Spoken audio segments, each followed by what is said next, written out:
Your privacy is already gone. You unlock your phone with your face. You ask your smart speaker for the weather. You walk past a security camera on your way to work.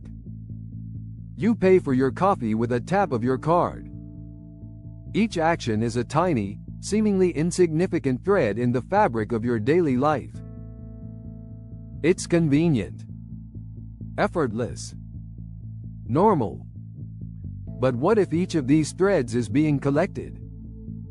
What if someone, or something, is gathering every single one, weaving them together into a detailed tapestry of you? A tapestry that reveals not just what you do, but who you are, what you believe, and what you might do next. Many of these moments are being recorded, analyzed, and stored. The freedom you think you have to live unwatched is already an illusion. It's a ghost. A memory of a world that no longer exists. This isn't a warning about a dystopian future. This is an unveiling of the present. The question is no longer, are you being watched? The question is, by how many, and to what end? The antiquated fantasy of privacy, as a concept, feels primal. The right to a world of your own, to thoughts unspoken, to conversations unheard. For generations, this was a physical reality. Walls, doors, and distance created natural barriers.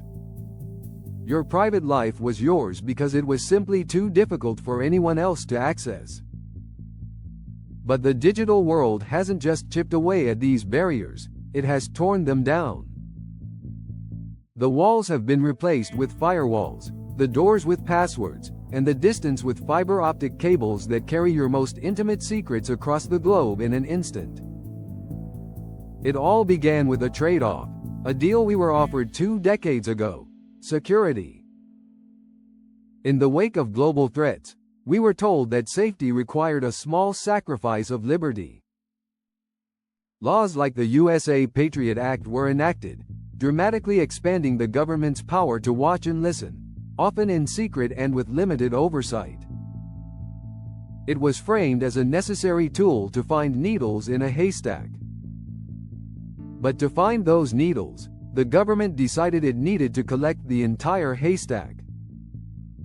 Every phone call, every email, every digital breadcrumb you leave behind. This wasn't just a temporary measure.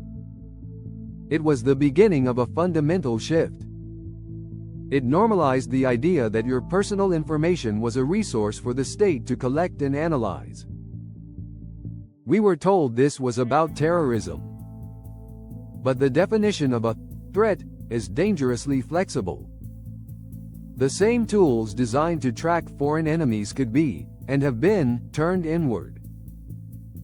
The revelation that the NSA was collecting the phone records of millions of Americans, regardless of any suspicion, was a turning point.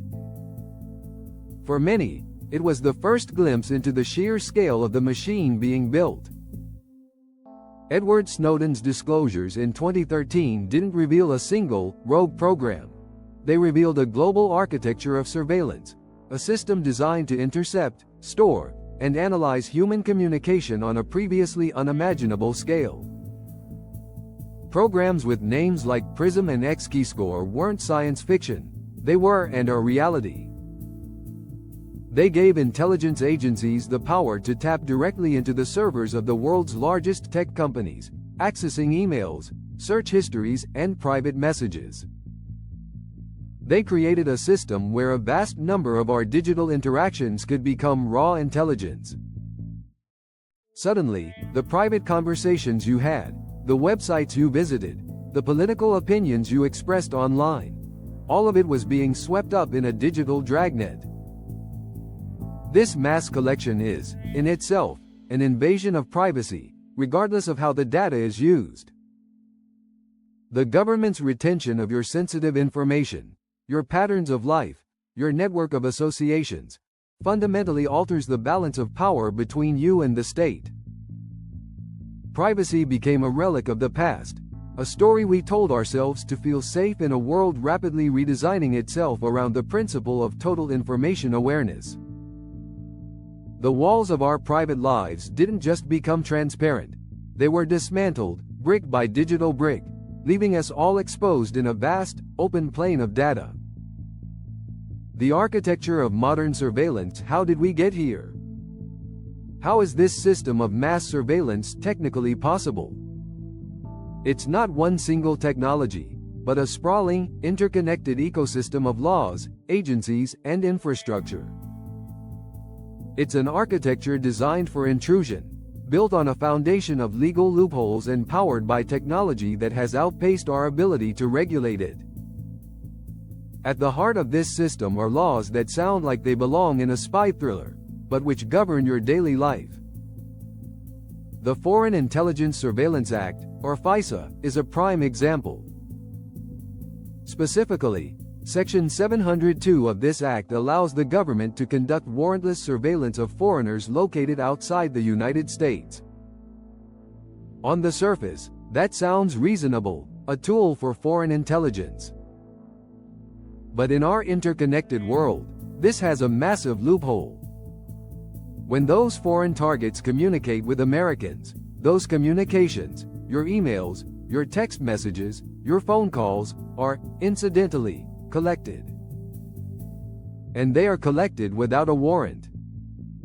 For years, agencies like the FBI have abused this collection, performing millions of backdoor searches on the data, specifically looking for the communications of Americans.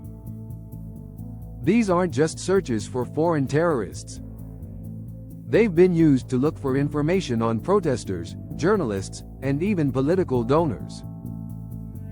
In April 2024, Congress reauthorized Section 702 through a new law, the Reforming Intelligence and Securing America Act, or RISAA. Instead of limiting this power, they expanded it. A new provision dramatically broadened the definition of a service provider that can be compelled to assist the NSA. This means it's no longer just about giants like Google or Verizon. Now, potentially any company or individual with access to communications equipment, your landlord, your local coffee shop, the data center that hosts your website, could be forced to become a cog in the surveillance machine. This legal framework is enforced by a constellation of powerful agencies: the National Security Agency, NSA, the Federal Bureau of Investigation, FBI, and the Department of Homeland Security, DHS. They operate vast data centers, like the NSA's facility in Utah, built to store data on a scale of yottabytes, a quantity so large it's hard to comprehend. But the government isn't acting alone. It has found willing, and sometimes unwitting, partners in the private sector. A 2024 report from the House Judiciary Committee revealed how federal law enforcement, including the FBI and the Treasury Department's Financial Crimes Enforcement Network, FinCEN, has been engaging in broad financial surveillance. They worked with some of the country's largest financial institutions to spy on the private transactions of Americans, often without a specific warrant. This surveillance involved filtering transactions using keywords like MAGA or Trump, and flagging purchases at sporting goods stores or of religious texts as potential indicators of extremism. This wasn't targeted. It was a digital dragnet based on constitutionally protected political and religious expression, potentially sweeping up millions of law-abiding citizens. And now, this entire architecture is being supercharged by artificial intelligence. AI doesn't just allow for the collection of more data, it allows for the asterisk analysis of that data on an unprecedented scale. New AI programs known as vision language models are revolutionizing video surveillance. It's no longer just about recording video, it's about machines watching that video in real time. An AI can be tasked to search for a man wearing a red jacket carrying a backpack near a government building. It can analyze our movements, our associations, and even our behaviors to flag what it deems abnormal. This technology isn't confined to spy agencies. It's rapidly being adopted into commercial surveillance cameras, turning city streets, stores, and public spaces into sources of searchable, analyzable data. This is the architecture. A legal framework that permits warrantless collection, a network of agencies with immense power, corporate partnerships that provide access to private data, and the ever-watchful eye of AI to make sense of it all. The chilling effect. The freedom to think is disappearing. The most profound consequence of this surveillance state isn't just the loss of data privacy. It's the loss of something far more fundamental, intellectual privacy. This is the freedom to think, to read, to question, and to communicate without the fear of government oversight. It's the bedrock of a functioning democracy. It allows for dissent, for the exploration of unpopular ideas, and for the formation of a private conscience. And it is evaporating. The core problem is what's known as the chilling effect. When people know, or even suspect, that they're being watched, they change their behavior. It's a natural human response. You become more cautious. You self-censor. You think twice before searching for a controversial topic online. You hesitate before joining a protest group on social media. You pause before buying a book that might put you on a list. This isn't theoretical. Studies have shown that knowledge of government surveillance makes people less likely to read and research sensitive topics. This chilling effect creates a prison of conformity. It discourages the very dissent and intellectual exploration that a healthy society needs to evolve. The framers of the U.S. Constitution understood this. The Fourth Amendment wasn't just written to protect our property, it was written to protect our minds. It was designed to prevent the government from having unchecked power to rummage through our papers and effects, because that power is the power to control thought. Today, our papers and effects are our search histories, our private messages, our location data, and our financial transactions.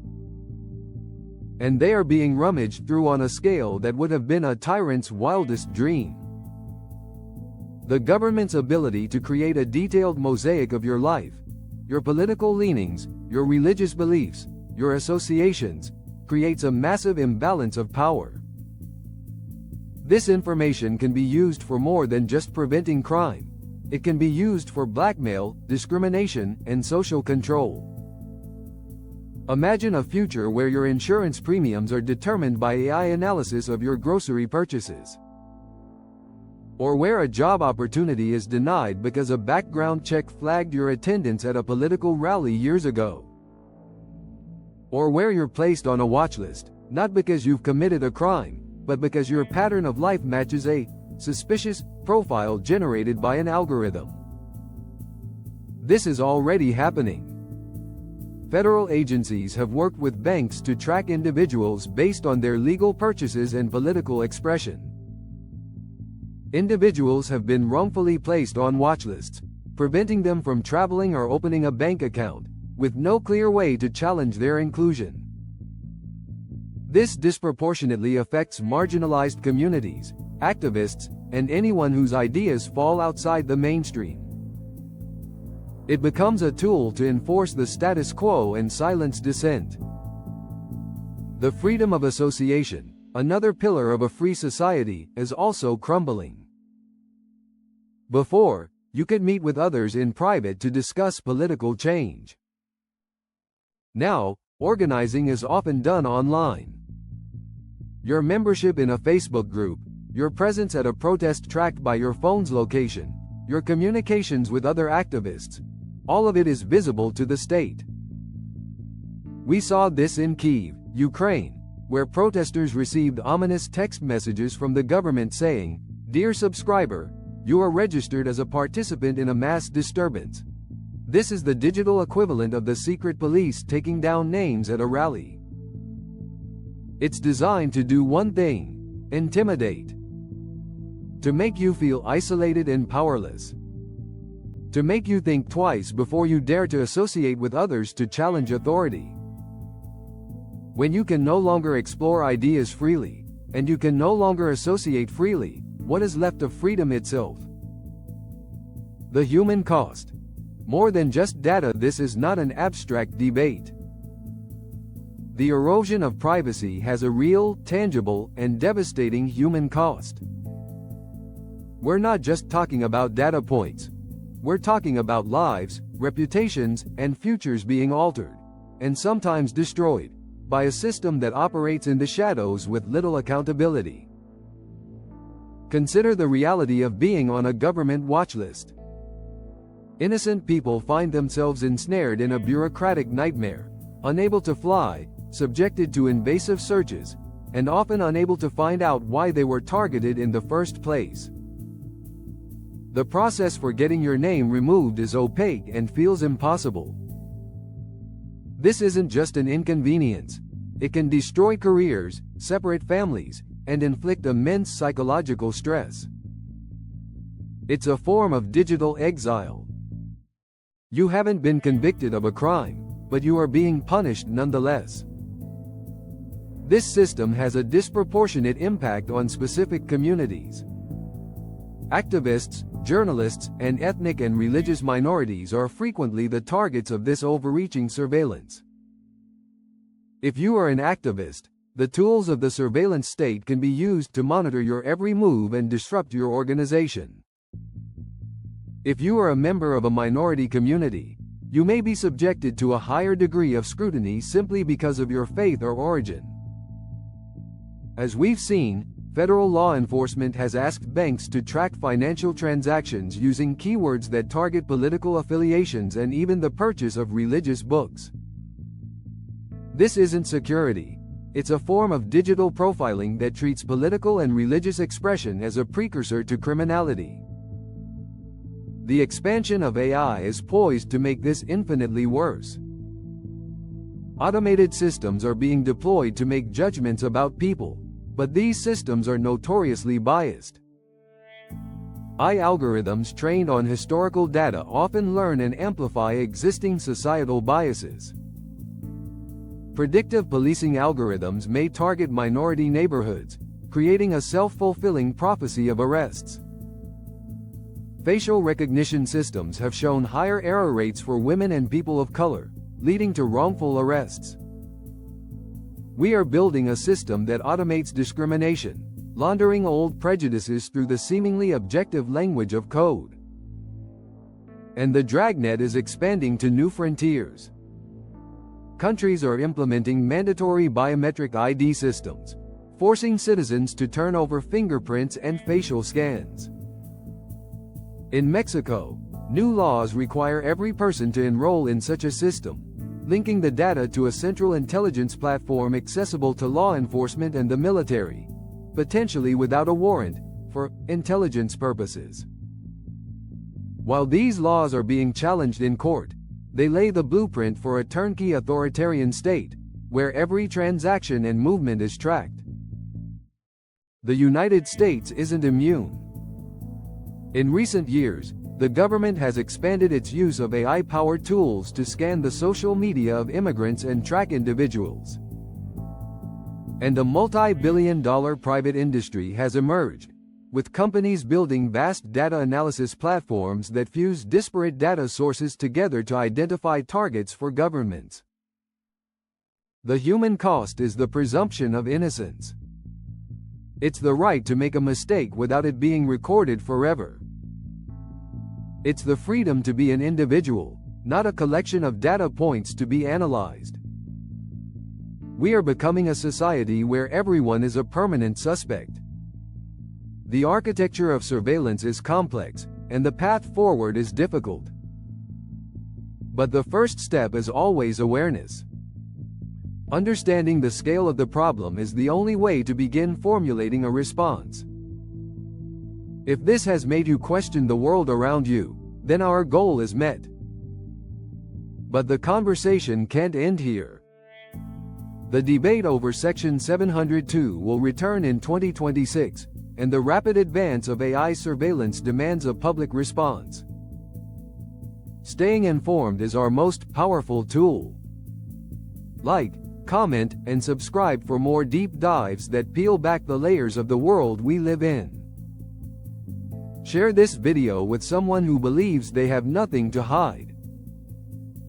The more people who understand that privacy isn't about hiding something, but about protecting everything, the better our chances of reclaiming the freedom we've already lost. In conclusion, is it possible to put the genie back in the bottle? Perhaps not entirely. The technology exists, the infrastructure is in place, and the collected data isn't going to be deleted. The idea of returning to a pre-digital age of privacy is a comforting fiction. The battle ahead is not about erasing the surveillance state, but about containing it. It's about demanding transparency and accountability. It's about fighting for legal reforms that require warrants for searching our private data, closing the loopholes in laws like FISA, and placing hard limits on the use of AI. Advocacy groups like the ACLU and EPIC are on the front lines of this fight, challenging government secrecy and pushing for stronger protections in courts and in Congress. But the most fundamental change has to happen in our own minds. We must stop accepting the false trade-off between security and liberty. We have to question the convenience of free technology and understand the price we're paying with our data. We must recognize privacy not as a luxury, but as an essential component of a free society. The future is not yet written. We can choose to drift into a society of total surveillance, a world that is safe, orderly, and utterly devoid of freedom. Or we can choose to fight for a future where technology serves humanity, rather than controls it. A future where the digital world has walls and doors, where our thoughts are our own, and where the chilling effect of constant surveillance gives way to the warmth of intellectual freedom. The choice, for now, is still ours. But the window to make that choice is closing faster than you think.